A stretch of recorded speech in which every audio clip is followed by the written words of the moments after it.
What is going on, chat, man? We are back, and today we are reacting to how good was Shannon Sharpe actually. This was highly anticipated and highly recommended, man. As y'all know, I don't know too much about football, and I'm on my journey of just learning more about the sport. And I don't know if Shannon Sharpe was a good football player. I know that he's on podcasts and everything. He always talks about LeBron and everything. So why not react to this video? But with that being said, let's get straight into the video. And if you guys enjoy this type of content, or you should enjoy sports content in general, man, hit that subscribe button, man, and join the crew. But hey, let's get straight into the video. Yes, sir. For all you youngsters who think Shannon Sharpe is just a media personality, oh boy, are you wrong. Unlike his talk show counterparts, Unc could ball. Not only is he a Hall of Famer with 3 What? He's a Hall of Famer? Super Bowl rings, but he revolutionized the tight end position and forever changed the way an NFL offense operates. As one of the biggest personalities in NFL history, Shannon loved to talk on and off the field, but he always backed it up. So, how good was he actually? And where does he rank among the greatest tight ends of all time? Sharpe was born into a poor family. Before we get into this video, I was not expecting him to be like that good off the bat, like have accolades and everything, okay? In Glenville, Georgia. His parents split when he was just 3 months old, immediately giving him adversity to overcome. Basic needs were not guaranteed in the rural South, and neither was his family's safety. In fact, during his Hall of Fame speech, Sharpe explained that we were so poor, a robber once broke into our house, and we ended up robbing the robber. To make matters worse, Sharpe's father passed away from cancer when he was in his early teens, leaving him without a father figure for a large part of his youth. Luckily for Shannon and his siblings, his grandmother, Mary Porter, stepped in to raise them. Porter also helped take care of several other extended family members. See, my grandmother and grandfather, they raised me, and I hung on everything they say, but they didn't know it. So everyone lived packed into one small home, barely fit for a family of 4. There was no paneling in the house. There was no insulation in the house. It was basically cinder block. It was really, really cold in the winter. But while the Sharpe family didn't have much, what Shannon and his older brother Sterling did have was sports. That was going to be their way out. At Glenville High School, Wait, they were both football stars? Sterling was a superstar athlete playing basketball, football, and running track. He became a high-profile football recruit that took his talents to the University of South Carolina. Shannon had hoped to follow in his brother's footsteps, and as an athlete, he did. He was also a star multi-sport athlete, but in the classroom, he struggled. So his only offer came from the local Division II school, Savannah State. Sharpe would continue to play multiple sports at Savannah, playing basketball, competing in track and field events, and suiting up for the Tigers football team. But it was quickly obvious that the gridiron was where Sharpe was at his best. Shannon set many records while at Savannah State, totaling a whopping 192 receptions for 3,744 receiving yards and 40 touchdowns over 4 years. And while Shannon was dominating the inferior D2 competition, his brother Sterling was doing the same at USC, then in the NFL. At South Carolina, Sterling set nearly every receiving record, which led to him being drafted 7th overall by the Green Bay Packers in 1988. Then, by just his second year in the NFL, he was already a first-team All-Pro. But despite his brother's instant success, nobody was paying close attention to Shannon. I'm the best, Sterling. I'm better than you are. You know it. The NFL was far different 30-plus years ago, and tight ends were expected to be closer physically to offensive tackles than wide receivers. While Sterling was the ideal NFL wide receiver, Shannon was just a tweener with good stats. The future NFL legend was written off and seen as a project rather than a weapon. Little did they know, Shannon would go on to change the course of the tight end position forever. Because after a grueling Chat, what position is the tight end? Like, where do they stand on the field? Are they like the guy that catches the ball, runs? Are they like, let me know, because I'm genuinely curious. I'm trying to learn more about the sport, man. 6 rounds undrafted in the 1990 NFL Draft, That round 1 was off the table, but I thought I was good enough to be a 2nd or 3rd round draft pick. the Denver Broncos took a shot on the undersized tight end. And I picked up the phone, and it was the Broncos. And they said, we selected you in the 7th round. But like other teams' evaluations of Sharpe, they didn't believe he was a tight end. Instead, they committed to playing him as a wide receiver. Denver failed. Over 1990 and 1991, Sharpe's first 2 NFL seasons, he totaled just 29 receptions for 421 receiving yards. Legendary QB John Elway was leading the offense, but Sharpe struggled to make an impact. And to make things worse, this was all happening while Shannon lived in the shadow of his brother Sterling. While Shannon was trying to get his footing in the NFL, Meanwhile, Sterling continued racking up All-Pro and Pro Bowl honors for the Green Bay Packers. So Shannon struggling to make an impact only created a sense that one brother was meant for NFL greatness and the other was simply a role player. I know that probably rubbed him the wrong way during his NFL career. It had to. 1992, Sharpe finally broke through expectations and never looked back. Broncos head coach Dan Reeves decided to play Sharpe where he belonged, at tight end, and the results were immediate. Sharpe exploded for 53 receptions and 640 receiving yards, which led all tight ends in the league. The Broncos had found something special. Of course, the other NFL teams had talented tight ends that were putting up numbers, but Denver had only scratched the surface of what Sharpe could become. In the 1993 season, Sharpe reached new heights again, and as his relationship with John Elway grew, so did his numbers. The Broncos tight end had a whopping 81 receptions for 995 yards and 9 touchdowns. For the first time, Sharpe was named first-team All-Pro. That's a special honor for any player, but it also marked the first and only time that Shannon was named to the squad during the same year as his brother Sterling. Shannon was no longer living in his brother's shadow. Instead, they were shining together. Sadly, the Sharpe brothers... That's crazy though. Like, imagine you and your brother are insanely good at football and you guys are both in the NFL. That's a flex, bro.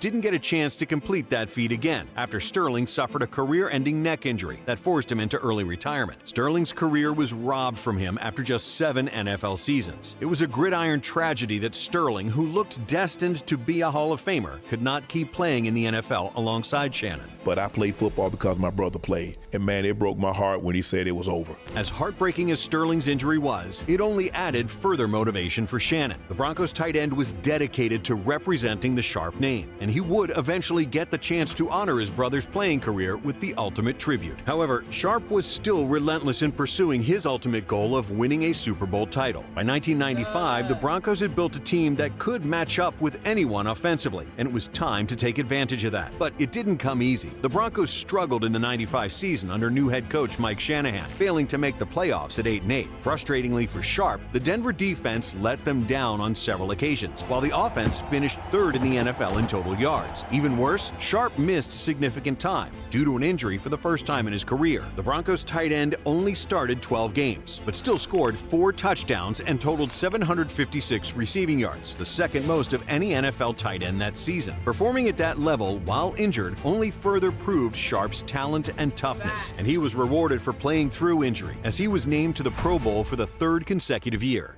What is the Pro Bowl? Chat, can you guys let me know down below? In '96, the Broncos began to realize their potential, and in his second year as head coach, Shanahan leaned on Sharpe as the Broncos started the campaign with an astonishing 12-1 record. They went on to outscore opponents 391 to 275 that season, finishing the year 13-3. With Sharpe being the key reason for their offensive success. In 15 games, Sharpe brought down 80 receptions for 1,062 yards and a career-high 10 touchdowns. And as he was torching opponent defenses, he would let them know about it. The New England Patriots found that out the hard way. In the middle of a dominant 34-8 win, Sharpe pulled out a red telephone on the sideline and infamously shouted, President, we need a National Guard.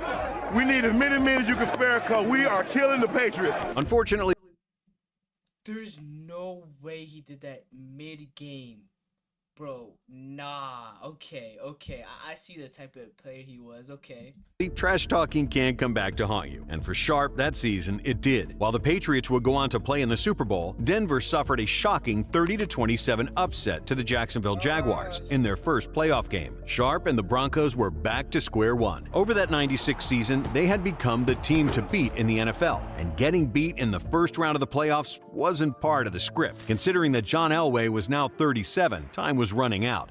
But after being humbled, the Broncos had a chip on their shoulder entering the 97 season. Denver won their opening 6 games, with Sharpe bringing down 18 receptions for 266 yards and a touchdown. Not a bad start, but the best was yet to come for the Broncos tight end. Over the next 10 games, Sharpe crossed the 80-yard mark 5 times. While he only reached the end zone 3 times in that regular season, his 1,107 receiving yards was truly incredible. In fact, no other tight end that season even came close to matching him. Sharpe beat the next closest competitor by 320 yards. best Broncos ever? Like on the Broncos? Is he the best player ever on the Broncos? In terms of pure impact, his 15.3 yards per catch that season was vital to the Broncos' success. But Sharpe's goal wasn't to lead the NFL in various stats, it was to hoist the Lombardi Trophy. To do that, they would need to exorcise the demons of the '96 season by beating the Jags in another postseason opener. And they did more than just beat them. Denver dominated Jacksonville in their postseason rematch, winning 42-17. Then, in the AFC Championship game, they played against the Pittsburgh Steelers. Sharpe made multiple key receptions down the stretch in a close 24-21 win. Finally, after 8 seasons, Sharpe was playing for a ring. Years and years of struggle, success, and falling just short had culminated in the Super Bowl 32 bout against the Green Bay Packers. The Packers were the defending champs and the favorite, but the Broncos got hot early, jumping out to a 17-7 lead. Sharpe didn't get in the end zone, but Elway always looked to him as his security blanket, targeting Sharpe a team-high 5 times. In a Super Bowl strong, bro. They barely could put him on the ground. Classic, Denver and Green Bay traded blows before the game was tied at 24-all in the fourth quarter. That tie was broken with little time remaining as Terrell Davis reached the end zone for the Broncos at the 1:45 mark in the fourth quarter. Denver's defense held up on the following drive, and the Lombardi Trophy swapped hands to the Broncos. The narratives around John Elway finally reaching the top of the mountain dominated the national media, but Sharpe's journey deserved just as much press. A 7th-round pick out of Savannah State was now a Super Bowl champion. 7th round pick? So they were barely even going to pick him up. Sharpe would finally get to honor the cut-short career of his brother Sterling. Shannon gifted his Super Bowl ring to Sterling. And we're doing an interview with NBC, and we're sitting down talking. I was like, yeah, I'm going to give him the Super Bowl ring. Some things are bigger than personal success, and the Sharpe brothers clearly understand that. But what do you do after you accomplish your ultimate goal of winning a Super Bowl? You do it again, and you do it in even more dominant fashion. After an impressive 12-4 regular season campaign in their first Super Bowl season, the Broncos followed that up with a 14-2 run in 1998. Denver dismantled their opponents, initially starting on a 13-0 streak to open the season. So much for the Super Bowl slump, huh? The stats were wild. Sharpe and the Broncos scored 31.3 points per game, establishing themselves as one of the most dynamic 31 points. Oh my gosh. That's deadly, bro. offenses in NFL history. In 18 total games played, Denver won 15 games by 2 scores or more, including all 3 of their playoff games. Sharpe didn't cross the 1,000-yard receiving mark, but he did reach 10 touchdowns for the second time in his career. For a 3rd consecutive year, Sharpe was named a first-team All-Pro and a Pro Bowler. It was a storybook ending for Elway, who retired at the end of the season. I just can't compete at the level in this game that I want to compete at anymore.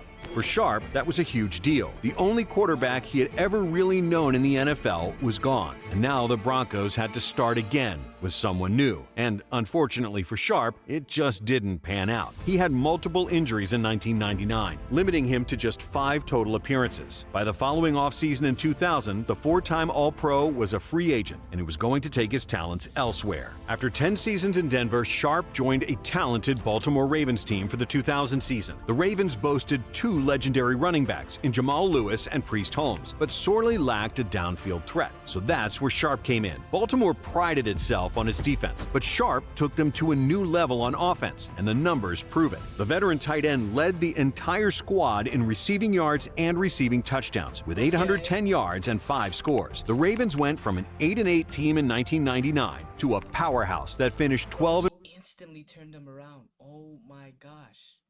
4 in 2000. Somehow, that record didn't win the AFC Central due to the Tennessee Titans going 13-3, but Sharpe and the Ravens would have the last laugh. To open the postseason, Baltimore dismantled Sharpe's former team. The Ravens beat the Broncos 21-3 as Sharpe exploded for 3 catches, 73 yards, and a touchdown. Now, Sharpe and Baltimore got their shot at the Titans in the divisional round. After a fairly close game to start, the Ravens broke the contest open in the fourth quarter to win 24-10. Sharpe only made 1 catch, but it was a 24-10?